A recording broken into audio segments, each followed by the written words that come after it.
Hey everybody, it is Wintermute here, and we're going to go ahead and take a look at Japan today. Japan's area that we're going to be talking about is going to take up a much bigger portion of the map than Germany, which kind of focuses more on Europe and Russia there. So I may have to move the camera around a lot to kind of cover everything. So I apologize now. I may have to freehand it sometimes, and I hate doing that because I know I don't have a very steady hand when I'm moving around doing things. But just bear with me, and we'll make the best of it. So, okay, with that out of the way, we'll jump right into Japan, and of course, we're going to start with the 36 scenario. Um, Starting IPPs is 16. Now, it does have a peacetime income of 3 to start with from oil trade with the U.S. So that effectively, you'll start for your first term with 16 IPP in hand, and then you'll collect 19 at the end of that first turn. Um, so you at least have 3 extra bucks a turn until you decide to go to war with somebody, and then you'll lose it, and we'll go into exactly how that works later. Now, as far as home country, um, Kyushu, Tokyo, Honshu, and Hokkaido. And again, I am probably mispronouncing and will mispronounce quite a bit of these, so I apologize now. Yeah, that's pretty straightforward and self-explanatory as far as home country goes for Japan. Excuse me. And Japan starts at peace with everybody. Japan also has the rule, it also shows the rule here of the Soviet-Japanese border clashes. I'm not going to rehash what I already kind of said about them with Russia. And one point I would like to make is it's probably good to watch all the videos in this series, even though you may only be playing one nation and you want to get an idea how to play that nation, because I may mention something about how your opponent plays, which is relevant to you, or I may cover something in another video that I don't necessarily go into that specific nation, like with Russia. Or when I did Germany, I talked about Russia attacking Germany, but I didn't really go into that when I did with Russia. It just kind of slipped my mind to mention it as a possibility, but it did come forth when I was talking about Germany's options for attacking Russia. So I would recommend kind of viewing all the videos, and at least if you're going to play Japan, then obviously look at Russia and look at China and so on and so forth to get an idea of how they may work too, and you understand their rules. So I'm not going to rehash border clashes. I don't think they're particularly worth it. And they're easy to and if Russia doesn't want to fight it, they can easily get around it. Um, Now, Lend-Lease. Now, again, Japan may Lend-Lease to any nation at war with a major power. This is much like Germany, any nation at war with a major power. So you might have a weird set of circumstances that pop up where maybe they want to, Lend-Lease to somebody else for whatever reason. They can Lend-Lease to Italy once Italy's at war with a major power as a possibility. Maybe Japan's doing really well, but Italy needs just a little bit more to kind of, get over their hump, whatever the case is. Special minor power alignment. Siam aligns with Japan in January of 1939, and that is pretty self-explanatory. Siam's right there. I think it has like 2 militia, if I remember correctly. I could be wrong. And then it has a destroyer and a torpedo boat destroyer. Not surprising. The nice thing about Siam, though, is it gives you a foothold on the continent. So you could either at least stage troops here for other offenses out here. You could build a factory there. You could you could build an airbase there for staging. It gives you it has a major naval port, so it gives you options to play with when it comes to dealing with this the actual continent itself. Which starting at the start, obviously Japan has the Manchuria and Korea. They have Formosa right here right off the coast of China, but they don't have any holdings on the continent other than that. So having a holding down here in Siam is actually really useful for moving forward, especially against India. Japan surrenders if Tokyo is enemy possessed at the end of a Japanese turn. Pretty straightforward. Let me adjust this camera here. Now, there is a warning here. American, British, and French income increases based on your aggressive actions. That's actually a really good warning. I'm glad they put that there for somebody who isn't familiar with playing Japan. And we are going to go into what options, how they piss everybody off, and they piss off a lot of people really easy. In some ways, they're going to have the greatest impact on getting America into the war sooner or later compared to Germany. Barring Germany taking something like London. But yeah, and Japan has the ability to piss off Great Britain a lot. Not so much Russia, but the Commonwealth definitely. And we'll go into that specifics here. First of all, let's go right into their victory objectives. Excuse me. Colonialism. Score two victory objectives if at end of the game, Japanese total income is greater than 50 IPP, including bonus income. Now, this is basically just like the German one. And as we talk, it'll become obvious where that income's going to come from. The biggest sources of income are going to come from China and the money islands down here. And then there's plenty of other places out there beyond that you can go after. India, Australia, even possibly Russia. There aren't as many neutrals over here that Japan has to worry or might go into. Mongolia being the most obvious one, but it's only worth 2, and then that'll start upsetting the Russians. Most of the area over here is already it's already colonies of other major powers. So to go in after them, you're gonna torque somebody off to do that, if not just flat out have to declare war on them. Pacific security. Score 1 victory objective if Japan owns 3 of the following. And Midway, and I will adjust the camera here in a second. Midway, Wake, Mariana Islands, right here, Hawaiian Islands, Caroline Islands, which they start off the game owning, and F, Marshall Islands, which are right here, which they also start the game off with. So they want to take those islands. Let me try to readjust here. They want to take those islands because they want to have forward bases of operations and have a much greater sphere of influence and keep America at bay. They also obviously expected America to have to fight through each island and give up, as they saw the amount of bloodshed that they were going to have to give to be able to take each island. And so that's why that's one of their goals. Now, there is an additional way that they can score this one, though, besides those actual territories. 4. Did I count those right? 1, 2, yeah, okay. And that is, or twice the number of combined capital ships as the Allies in the Pacific and Indian Oceans. Now, so that means, obviously, this is all the Pacific here, but that's all. You're going to have to deal with and calculate all of the Commonwealth stuff here in the Indian Ocean. Whoops. And anything Anzac might have lend-leased, or they can, they have the option of building capital ships if you play it right. So you can't just constantly think of the Pacific here. They have to worry about what's going on in the Indian Ocean here as well for calculating that. And then the last one is score 1 victory objective for each of the following that Japan possesses at the end of the game. I'll scoot this back this way a little bit. It's unfortunately, I don't have a big edge on my table, so I may have to, there, I'll scoot it that way, and that way we should be able to get them all that way. So, British Malaya, which is right here. We have Cochinchina and Enam Tonkin, and I am sure I am not pronouncing them. So those are scored as one group for this, not each one individually. The Philippines, and then Borneo, Java, and Sumatra.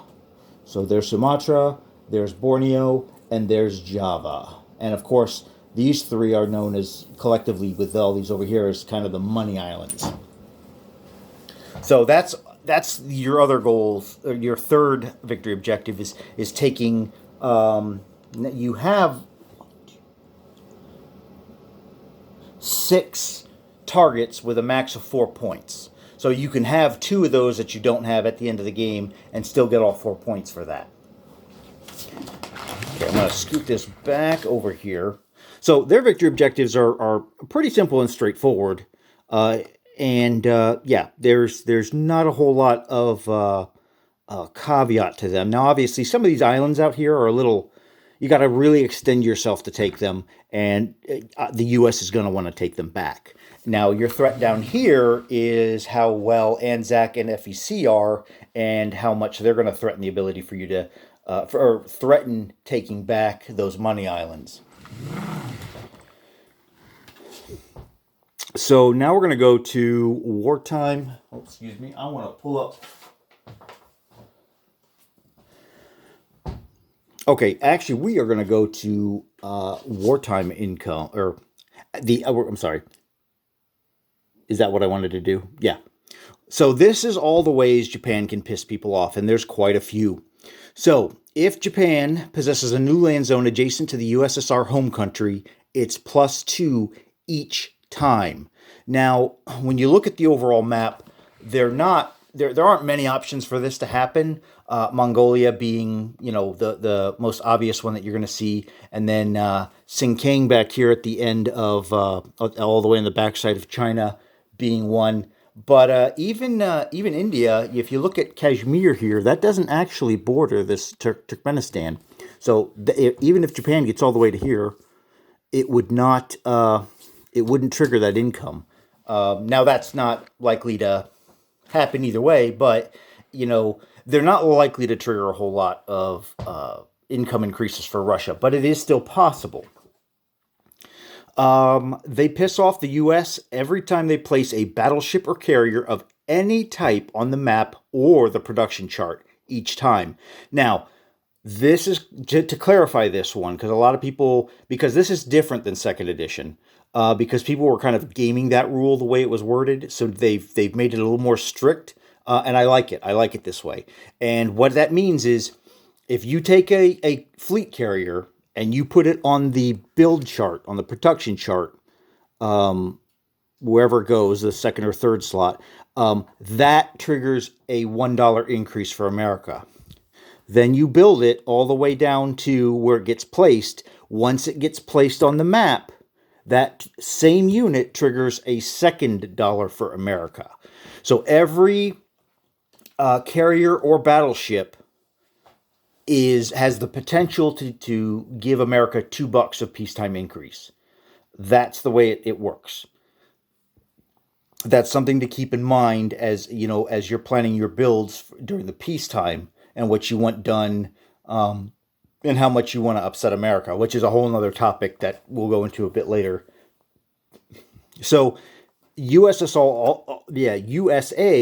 also gains +5 if you declare war on the USSR, +5 when you declare war on China. They get 5d12 when you declare war on the British Commonwealth or France. And that's going to include Free France. There's really no, as far as our group can tell, there's no distinction in the rules between Free France and France for the purpose of this rule. And it makes sense, I think. And then USA also gets pissed off by 2d12 each time you declare war on any other neutral. Now, like I was saying before, your only real neutrals down this way that Japan is likely to come into contact with is Mongolia or the Dutch East Indies. In theory, maybe they make some weird play for Iran early on when America's still at peace, though I don't think that's likely. Though not beyond the realm of possibility.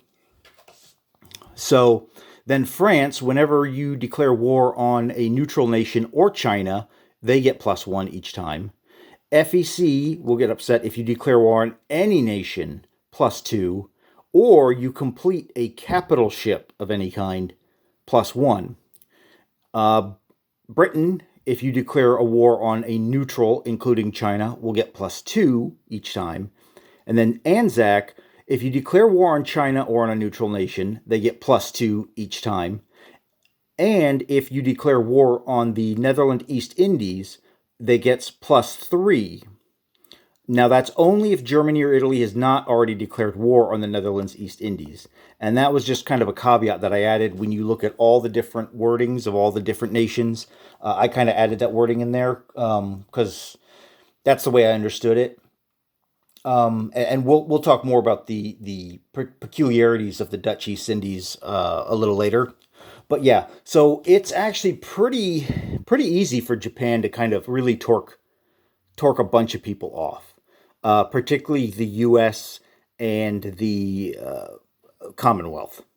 So you have to bear that in mind when you are playing Japan. It is very important. So now, let's see, that was all the stuff on this front page except for the wartime bonus income. Now, some of these are going to be pretty self-explanatory because a good chunk of them line up already with their victory conditions. So, +2 each for possession of Borneo, Java, British Malaya, Hawaiian Islands, and the Philippines. Now, you're already going to see several of those territories are already part of your victory condition. So, fortunately, they kind of go hand in hand. Then they also get +1 each for possession of Midway, Wake, and the Solomon Islands. Now, the Solomon Islands are actually down here. They are not a victory condition, but they are worth 1 IPP per turn if Japan grabs them. Otherwise, they're worth nothing. The only thing that they have on them is a minor naval port. And then the last one is all about China.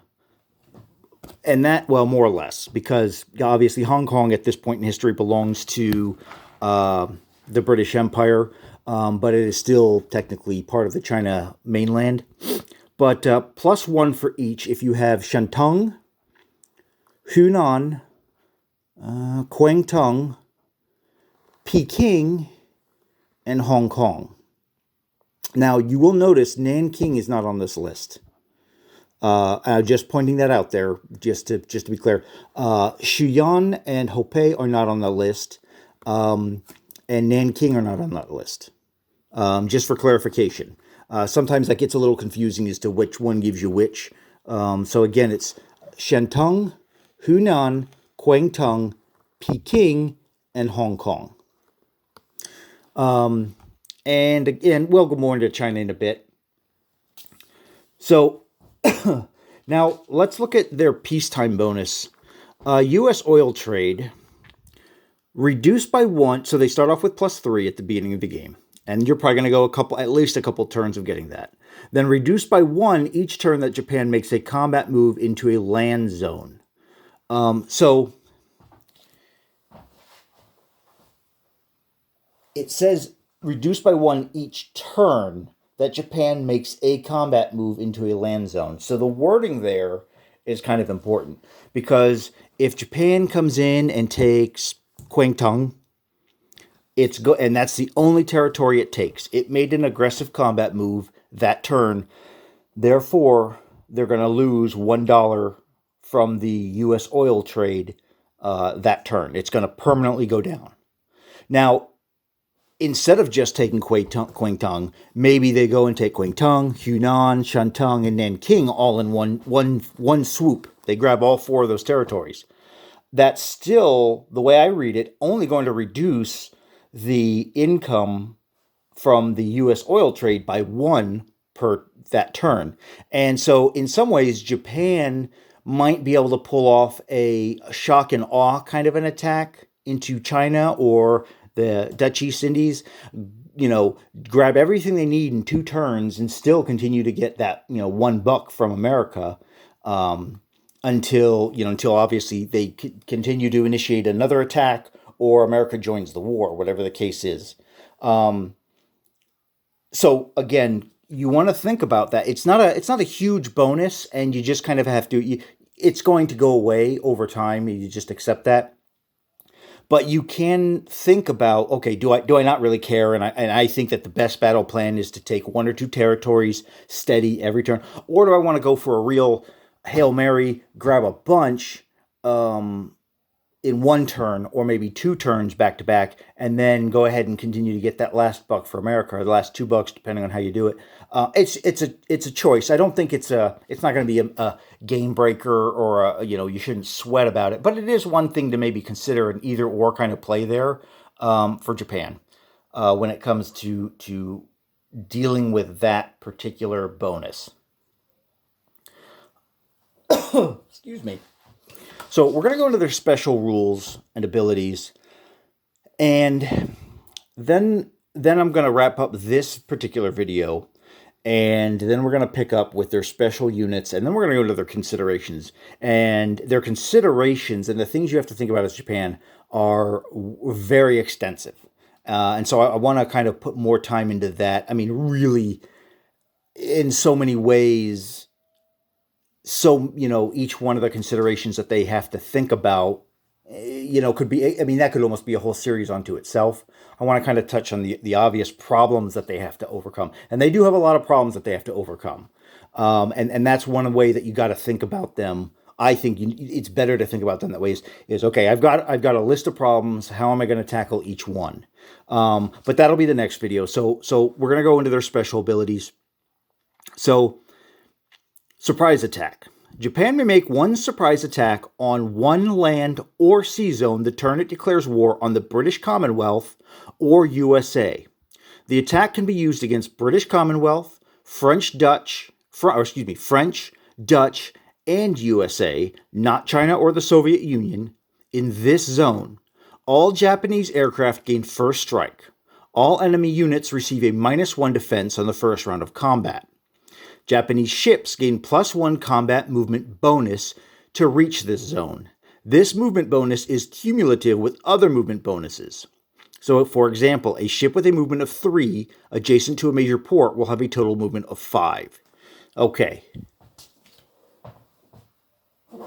Excuse me.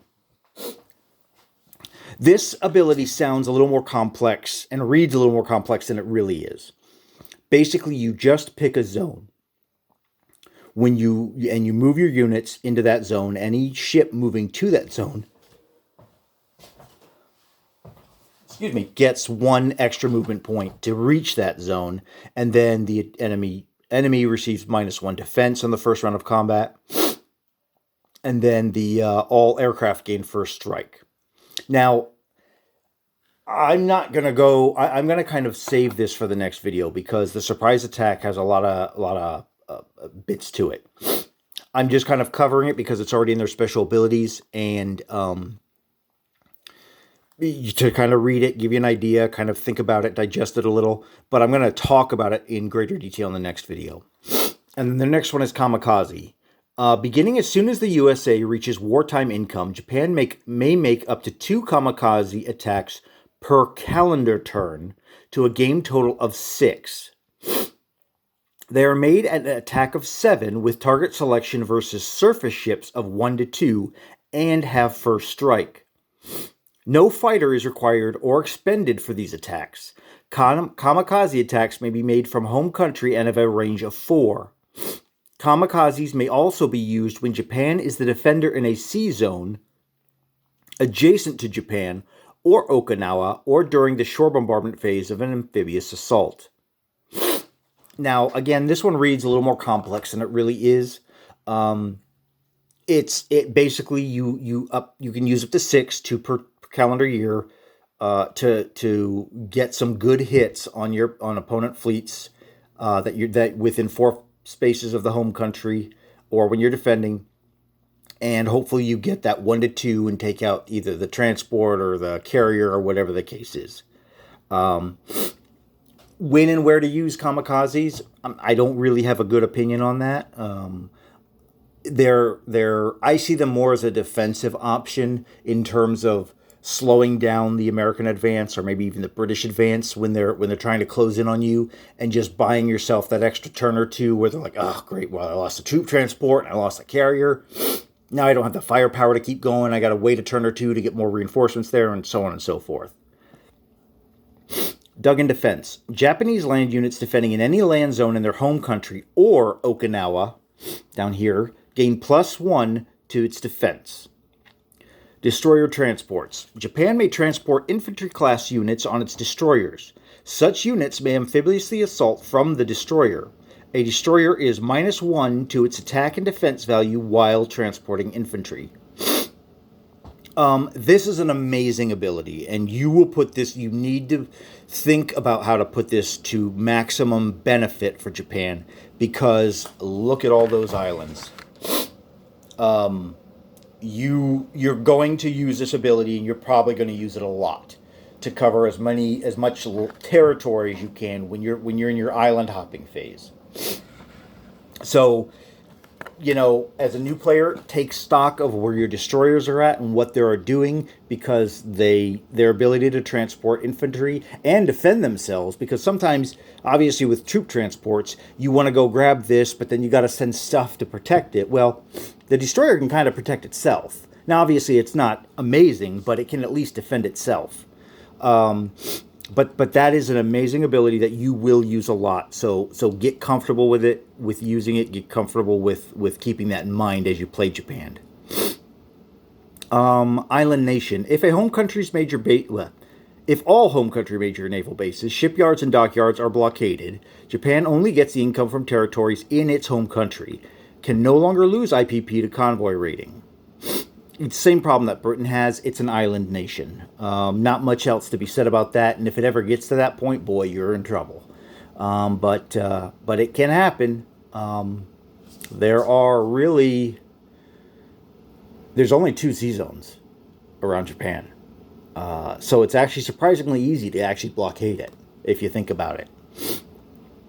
So Patriotic Citizens Fighting Corps may purchase militia for 1 IPP in Okinawa and its home country if USA has at least 5 naval transports in the Pacific. Okay, it is what it is. It's kind of like, but it's really an afterthought. I mean, obviously it's historically correct, but in a game of this nature, if America is directly invading the home country, you're probably your Japan is on its way out anyway. Now Okinawa may be a little different because it's not, it may be a staging point to get to Japan. But yeah, I mean it's okay, it's nice, but it's definitely not something that you hope to ever have to use as the Japanese player. And then the last section is declarations of war. They cannot declare war on Germany, Italy, or Vichy France, but any other nation is fair game. There's no real restriction there. So that sums up their sheet. And then, like I said, on the next video, I'm going to go wrap this one up here. I'm going to do a part 2 for Japan. I really feel like I'm going to be doing 2 parts for all the nations at this point. I didn't think I would at first, but I don't know, maybe I'm just talking too much. But every nation seems to have a lot going on. Even when I think about one of the smaller ones like Italy, I actually think it's going to take 2 videos for Italy too. So, and the Commonwealth may take 3, to be honest. So I'm going to pause it there, and we're going to pick up with their special units and then the special things that you need to kind of consider with Japan in the next video, and we'll go from there. So this is Wintermute, signing off.